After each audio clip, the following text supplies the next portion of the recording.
Indore police के द्वारा अंतरराज्यीय डकैती और चोरी करने वाली गैंग के 4 सदस्यों को गिरफ्तार किया गया, जिनके पास से 1 करोड़ 23 लाख के सोने चांदी के जेवरात सहित 3 लाख नकदी और वाहन बरामद किया गया है।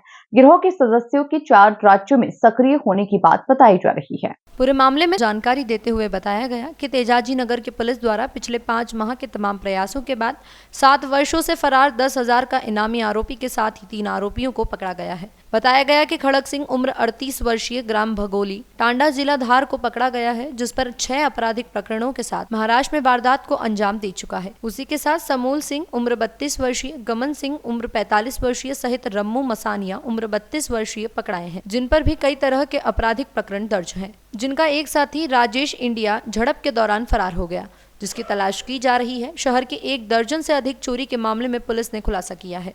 तो वहीं बदमाश पूरे गिरोह के रूप में काम करते हैं, जिनके मध्य प्रदेश, गुजरात, राजस्थान, अन्य राज्यों में भी कनेक्शन तलाशे जा रहे हैं। शहरों में वारदात के बाद बांग टांडा के जंगलों की पहाड़ी पर छुप जाते हैं और सुनारों को माल बेचा जाता था। अब सुनारों को भी चिन्हित किया जा रहा है। पुलिस आरोपियों को रिमांड में लेकर पूछताछ कर रही है। जानकारी निकलने के बाद माल बरामद हो सकता है। को बताया कि इंदौर पुलिस कमिश्नरेट में संपत्ति अपराधों को काफ़ी गंभीरता से लिया जाता है और सबसे गंभीर अपराध इसमें से है नकबजनी, जिसमें चोर रात को ताला तोड़कर लोगों के घरों में घुसकर सोना, चांदी, अन्य जेवरात चुरा के ले जाते हैं। और आपको पता ही है कि एक व्यक्ति के लिए सोना और चांदी कितना महत्वपूर्ण होता है और इसमें केवल मॉनेटरी वैल्यू ही नहीं, कितनी इमोशनल वैल्यू भी जुड़ी होती है।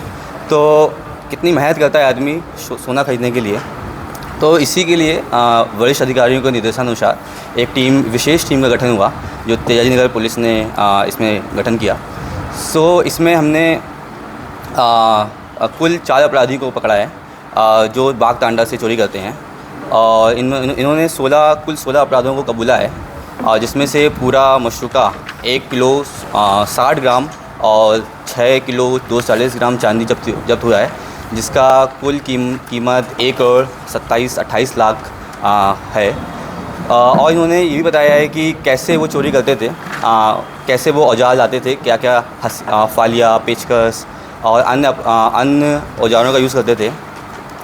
हमने इसमें हमारी टीम ने इसमें पूर्व में भी ये चीज़ की हुई है, दबिश दी हुई है, जिसके आधार पर हमारा डेटाबेस बना हुआ था। अब पिछले 5 महीनों से हमने ह्यूमन इंट और टेक्निकल इंट के आधार पर हमारी टीम यहाँ तक पहुँची है और भविष्य के लिए भी हमने एक डेटाबेस तैयार कर लिया है। अन्य जितने भी गिरोह बाग टांडा में ये नकबजनी करते हैं, इनकी हमने लिस्ट बना ली है और भविष्य में भी आपको सेम कार्रवाई देखने को मिलेगी। सर, गोल्ड कितना है, सिल्वर कितना है, कैश कितना है, एक बार फिर से बताइए। गोल्ड 1 किलो 60 ग्राम, सिल्वर 6 किलो 240 ग्राम और कैश 3 लाख। कहाँ से ये वारदात करते हैं ये पूरे अपने जितने भी इंदौर के विभिन्न जोन हैं सभी में से चोरी करते थे। और देखिए, बेसिकली जैसा कि आप सबको विदित है कि हमारे द्वारा जो बागटांडा हमारे लिए काफ़ी सेंसिटिव रहा है, क्योंकि यहाँ से आए जो नकबजन होते थे उनके द्वारा लगातार चोरी की घटना को अंजाम दिया जाता था। तो हमारे द्वारा लंबे समय से इसमें जो ह्यूमन इंट और टेक्निकल इंट के आधार पे इस पूरी प्रक्रिया को अंजाम दिया गया है। तो इसमें कुल जोन 4 के 3 प्रकरण और जोन 4 के कुल 12 प्रकरण का इसमें खुलासा हुआ है। साथ ही साथ हमारे द्वारा अन्य जोन के जो डीसीपी हैं उनको भी लिखा गया है। जैसे कि आपने देखा होगा कि कई लसूड़िया क्षेत्र में भी ऐसी वारदातें हुई हैं जिनमें इनका नाम आया है। तो हमारे द्वारा उनके साथ हिंट शेयर किया गया है, साथ ही साथ फुटेज भी शेयर किए गए हैं और इसके आधार पर भविष्य में इस पूरे प्रकरण में अन्य खुलासे होने भी संभावित हैं। साथ ही साथ जो अभी हमारा इन्वेस्टिगेशन बढ़ा है उसके अंदर चेन हमारी अभी और भी डेवलप होना बाकी है। तो हमको ऐसा लगता है संभवतः आगामी कुछ और दिनों में हम इससे भी बड़ा खुलासा इस पूरे ही प्रकरण में करेंगे। तो ये विवेचना कंटिन्यूसली जारी है।